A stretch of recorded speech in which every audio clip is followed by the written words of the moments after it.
let's look at the math, because this is where it gets interesting. If you start investing $500 a month at 45 with an average annual return of 7%, by the time you reach 65, you will have contributed $120,000 of your own money. Your actual balance?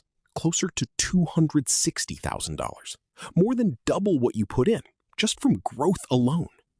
Push that to $1,000 a month, and you are looking at a balance approaching $520,000 at 65, starting from zero at 45.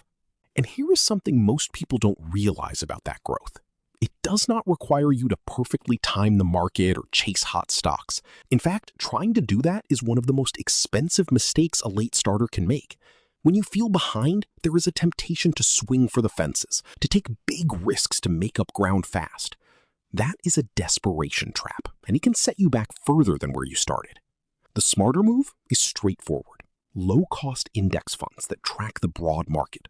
Consistent monthly contributions, regardless of what the market is doing that week. This strategy, sometimes called dollar cost averaging, takes the emotion completely out of the equation.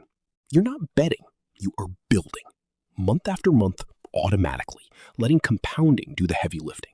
One thing worth revisiting if you are currently in a target date fund, because you are closer to retirement, those funds automatically shift heavily into bonds.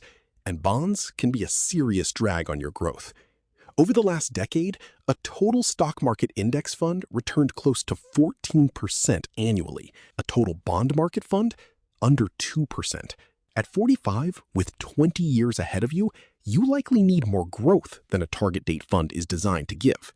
Now here is where it gets even better, because once you turn 50, the IRS hands you a significant advantage: catch-up contributions.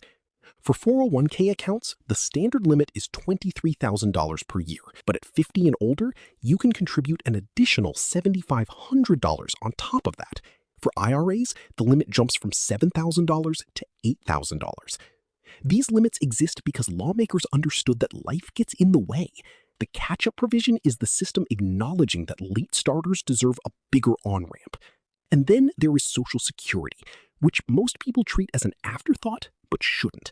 If you claim at 62, you take a permanent 30% reduction in your monthly benefit for the rest of your life. But if you wait until 70, your benefit increases by roughly 8% every single year past your full retirement age. That is a guaranteed inflation-adjusted return. Maximum benefits at 70 can exceed $5,000 a month. Think about what that does to your savings requirement.